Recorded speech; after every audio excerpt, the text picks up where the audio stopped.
I am talking about the image of Carly and Valentin sharing a deeply intimate public kiss right outside the hospital doors.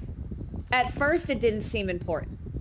It just looked like two people who were overwhelmingly relieved that Jocelyn had survived a terrifying gunshot wound and that Valentin had finally been pardoned from his seemingly endless fugitive status. But when you pause and truly look at the context of that embrace, it shifts from a simple romantic gesture into a blazing declaration of war. For months, they were confined to the dusty shadows of an attic, whispering in secret, hiding their growing bond from the judgmental eyes of the world and the relentless pursuit of the authorities.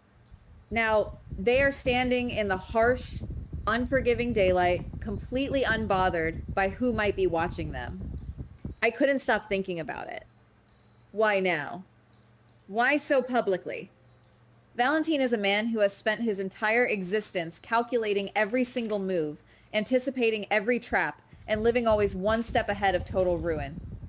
He was fully prepared to sacrifice his freedom, to walk into the bleak, cold walls of a maximum security prison and rot there just to ensure the safety of the people he cares about. Yet, here he is, breathing the free air, entirely because of a miraculous, secretive deal that Jocelyn struck with Z.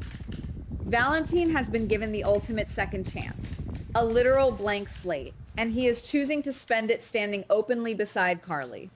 He is no longer the hunted ghost. He is a man anchoring himself to a woman who represents the very heart of this town. It is a profound psychological shift that demands our attention. As we are following the thread of this evolving narrative, we have to look at the most surprising element of this entire equation, Jocelyn. I keep coming back to the way she has handled this entire ordeal. Historically, Jocelyn has been fiercely protective of her mother, often acting as the loudest, most aggressive critic of anyone who dares to step into Carly's orbit. Yet, Jocelyn is the one who negotiated Valentin's freedom. She knows firsthand the brutal lengths Valentin was willing to go to in order to protect Carly from the wrath of Cullum. Because of that shared trauma, Jocelyn seems to be the very first person to genuinely accept this new relationship. She is looking at Valentin not as a dangerous criminal, but as a man who proved his devotion when it mattered most. If you ask me, having Jocelyn's blessing is the ultimate green light for Carly. It validates everything Carly has been feeling in secret and gives her the courage to step into the light. But as we walk further down this dark hallway, the shadow beneath the story begins to stretch out and swallow the light. This is not just a story about two people finding love after a crisis. It is a story about the massive, unseen emotional conflicts that are boiling right beneath the surface. Let us talk about Sunny. The more I think about it, the more I realize that Sunny's reaction to this romance is going to be nothing short of apocalyptic. Sunny might be separated from Carly. He might be entangled in his own passionate affairs with Justine, but his psychological grip on Carly has never truly loosened. Sunny views Carly as his family, his territory, his ultimate failsafe. Seeing her align herself with Valentin, a man Sunny fundamentally distrusts and despises, is not just an annoyance, it is a profound insult to his ego. He has already ordered Brick to sabotage them. This is a hidden motivation that is quietly ticking like a time bomb, waiting to obliterate their newfound peace. And then there is Jason. His highly anticipated return has completely shifted the tectonic plates of this town. Jason has come back a changed man, haunted by his captivity, reevaluating his ties to the mob, and hyper-focused on protecting the people he loves. Jason's entire existence, his very DNA, is wired to shield Carly from harm. When Jason looks at Valentin, he does not see a reformed romantic hero. He sees a master manipulator, a man with a history of deception and collateral damage. There is an unseen connection between Jason and Carly, a bond forged in decades of survival, and Jason will inevitably view Valentin as an invasive threat to that bond. He will not stand by and watch Carly hand her heart to someone he deems inherently dangerous. His protective instincts will override any desire to see Carly simply be happy. We cannot forget Michael in this gathering storm. Michael has always been the fiercely protective son. often taking it upon himself to police his mother's choices. Michael's distrust of Valentin runs incredibly deep. To Michael, Valentin represents a legacy of secrets, lies, and relentless danger. I can easily see Michael aligning perfectly with Jason and Sunny, forming an impenetrable wall of resistance. They will look at Carly's newfound happiness and diagnose it as a severe lapse in judgment. They will believe she is walking blindly into a trap, and they will feel entirely justified in doing whatever it takes to pull her out of it, even if they have to drag her away against her own will. The family dynamic is twisting into a suffocating net.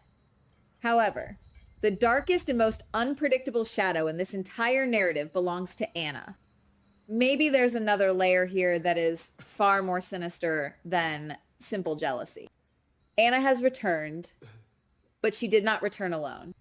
She brought the ghost of Peter with her. Her mind is currently a fractured battleground, plagued by dangerous, vivid hallucinations of Peter, who is constantly whispering poison into her ear. Anna feels robbed. She feels that Valentin was supposed to be her safe harbor, and now, seeing him openly kissing Carly, that perceived betrayal is being twisted by her deteriorating mental state. Peter's voice will undoubtedly push her down a destructive path of revenge. This is a secret, emotional conflict that no one else in town fully understands yet, and it makes Anna the most volatile piece on this entire chessboard. As we navigate through these converging threats, I keep wondering whether Valentin is acutely aware of the massive target on his back. He is a brilliant strategist. He knows that Sunny, Jason, Michael, and Anna will never simply allow him to exist peacefully with Carly. So, what is his next move? It's possible that Valentin will decide the only way to solidify his place in Carly's life is to make a move so bold, so undeniable, that it forces everyone to back off. I am talking about a proposal. Not a quiet, whispered promise in the dark, but a grand public proposal. Valentin might feel that putting a ring on Carly's finger is the ultimate way to prove that he is done running, that he is completely committed to building a future with her, and that he is not afraid of the ghosts of her past. Imagine the scene: a beautiful, crowded venue filled with the ambient noise of a normal evening. Valentin, looking Carly directly in the eyes, stripping away all his defenses, and asking her to be his wife. And Carly, despite knowing the absolute hurricane it will unleash, saying yes. Carly has never been one to back down from a fight, and she has never let the men in her life dictate who she is allowed to love. Accepting Valentin's proposal would be her ultimate declaration of independence. She would be telling Sunny, Jason, and Michael that she is the author of her own story now. It is a beautiful possibility, but it is also the very spark that will ignite the powder keg. If you ask me, the moment she says yes, the atmosphere in the town will instantly change.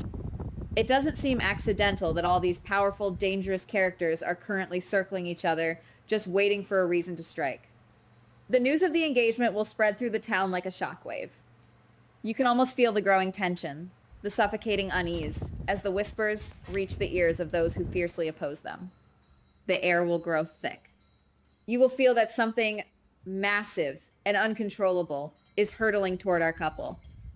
It is that terrifying calm before the absolute worst of the storm, a silence that promises devastation. We are walking down this dark corridor, and with every step we can hear the footsteps of the enemies mobilizing. Sunny, receiving the news and feeling a surge of territorial rage, barking new, desperate orders to Brick to shut this down immediately. Jason, his protective instincts overriding all logic, heading straight for the venue with a cold determination. Michael abandoning whatever he is doing to join the crusade to save his mother from herself. And Anna, entirely consumed by Peter's dark hallucinations, moving with a cold, vengeful purpose that defies all reason. They are all converging on the exact same location. The tension is no longer just a feeling. It is a physical reality closing in on Carly and Valentin's fragile moment of joy. When they arrive, it will not be to offer congratulations or to politely voice their concerns. It will be an ambush. I can see the doors swinging open, the romantic atmosphere shattering into a million jagged pieces as Sunny, Jason, Brick, and Michael surround Valentin. They will demand that he step away, using every ounce of intimidation they possess. They will try to build a physical and emotional wall between him and Carly. But the real terror will come from Anna. Driven by a delusion she cannot control, Anna might bypass the men entirely and target Carly directly. She might hurl accusations, her pain and manipulated rage spilling over, blaming Carly for stealing the life she believed she was owed. The sheer pressure of this moment will be suffocating. What if we're missing something crucial about Carly and Valentin's resilience? What if, instead of crumbling under this unprecedented pressure, they stand their absolute ground? If Valentin refuses to be intimidated by Sunny and Jason, standing tall against the mob mentality, and if Carly fiercely defends her choice against Anna and Michael, the verbal hostility will inevitably cross the line. The tension will snap. I can easily see this confrontation devolving into a massive, all-out brawl right there at the proposal site. Fists flying, tables crashing, a moment of pure love instantly transformed into a chaotic war zone. Everyone fighting for control, for protection, for revenge, unable to stop the momentum of their own rage. I can't shake the feeling that this is exactly where we are heading. A massive collision of love, loyalty, and deeply rooted trauma. When the dust finally settles on that hypothetical brawl, nothing will be resolved. Something feels unfinished. We will be left staring at a fractured town, wondering if any relationship can survive this level of toxic interference. Carly and Valentin might still be holding hands amidst the wreckage, bloodied but unbowed, but the war for their future will have only just begun. We are watching a story that is still writing itself in real time, pulling us deeper into the labyrinth, and the only thing I know for sure is that the shadows are about to get a whole lot darker. Goodbye. Please like, subscribe, and comment on the GH Spoilers Daily channel.